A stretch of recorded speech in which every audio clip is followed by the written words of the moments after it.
read aloud called Henry's Freedom Box, a true story from the Underground Railroad. Excuse my cat if you hear him in the background. Excuse him. And this book is by Ellen Levine. It's a very beautiful book, by the way.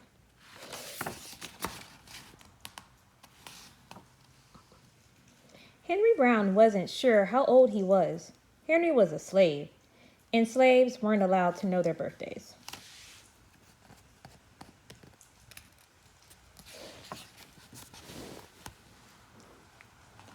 Henry and his brothers and sisters worked in the big house where the master lived. Henry's master had been good to Henry and his family, but Henry's mother knew things could change. Do you see these leaves blowing in the wind? They are torn from the trees, like slave children are torn from their families.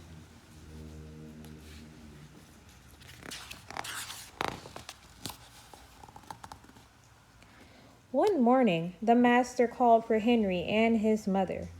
They climbed the wide staircase. The master lay in bed with only his head above the quilt. He was very ill. He beckoned them to come closer. Some slaves were freed by their owners. Henry's heart beat fast. Maybe the owner will set him free. But the master said, "You're a good worker, Henry. I'm giving you to my son. You must obey him and never tell a lie." Henry nodded, but he didn't say thank you. That would have been a lie.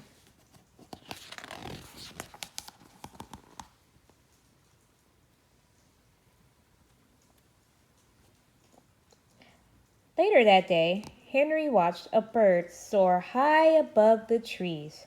Free bird, happy bird, Henry thought. Henry said goodbye to his family. He looked across the field. The leaves swirled in the wind.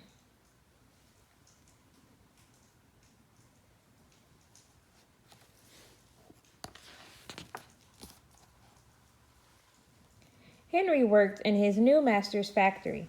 He was good at his job. "Do not tear that tobacco leaf," the boss yelled at the new boy. He poked the boy with a stick. "If you made a mistake, the boss will beat you."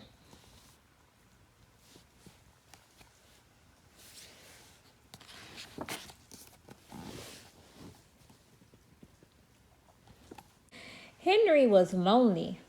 One day, he met Nancy, who was shopping for her mistress.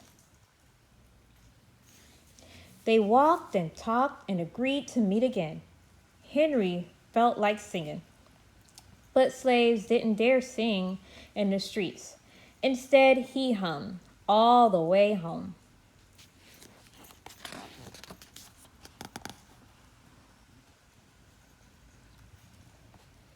Months later, Henry asked Nancy to be his wife. When both their masters agreed, Henry and Nancy were married. Soon there was a little baby, then another, and another.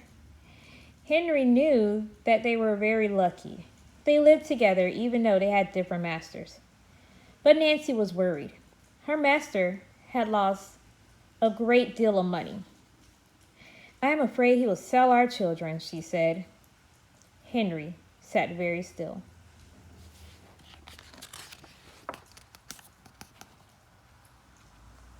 Henry worked hard all morning. He tried to forget what Nancy had said.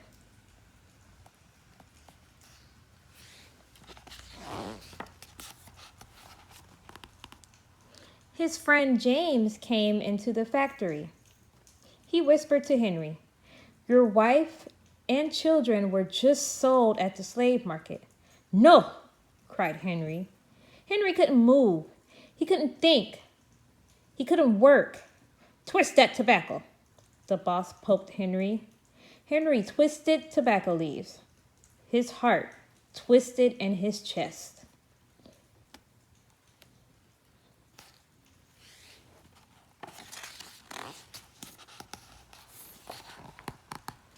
At lunchtime, Henry rushed to the center of town.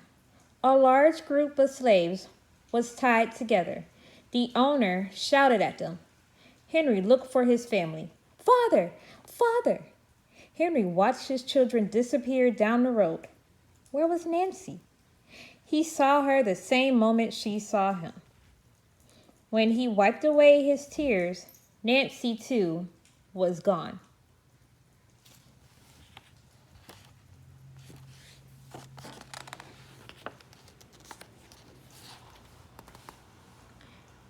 Henry no longer sang. He couldn't hum.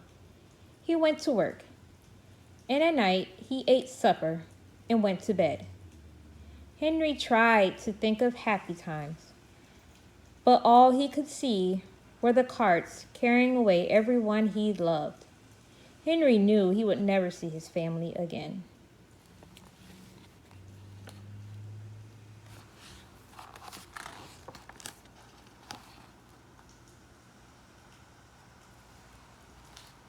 Many weeks passed.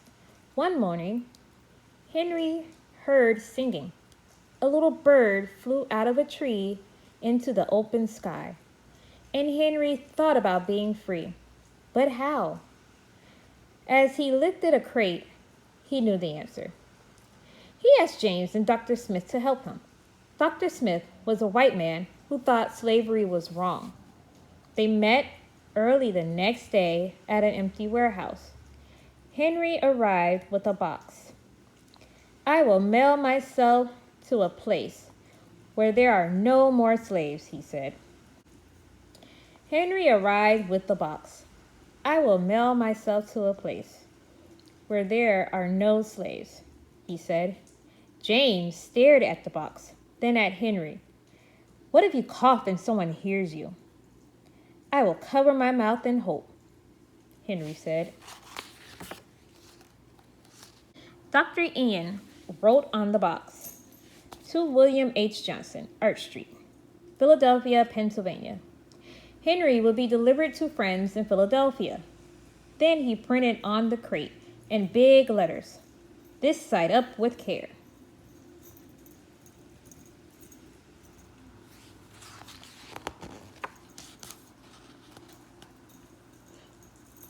Henry needed an excuse to stay home, or the work boss would think he had run off. James pointed to Henry's sore finger, but Henry knew it wasn't bad enough. He opened a bottle of oil of vitriol. "No!" cried James. Henry poured it on his hand. It burned his skin to the bone. Now the boss would have to let him stay home. Dr. Smith bandaged Henry's hand. They arranged to meet the next morning at 4 o'clock.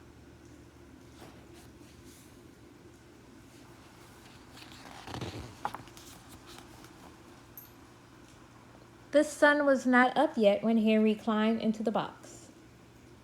"Ready," he said. James nailed down the lid. Dr. Smith and James drove to the station. The railway clerk tipped the box over and nailed a paper to the bottom. Dr. Smith begged the clerks to be careful, but they didn't listen. They threw the box into the baggage car.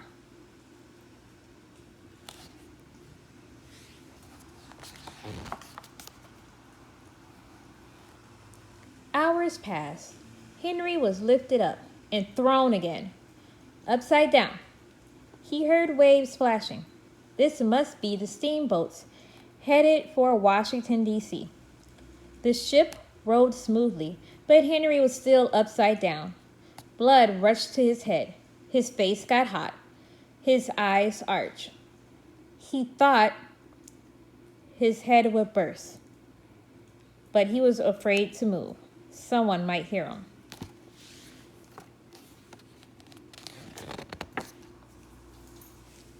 "I'm tired of standing," someone said. "Why don't we move that box and sit on it?" said another. Henry held his breath. Could they be talking about his box? Henry was pushed. The box scraped the deck. Now he was on his right side. Now his left. and suddenly right side up.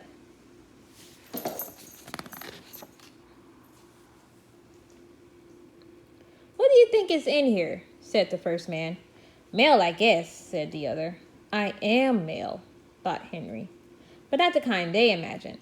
Henry was carried off the steamboat and placed in a railroad car, this time head up. He fell asleep to the rattling sound of the train wheels.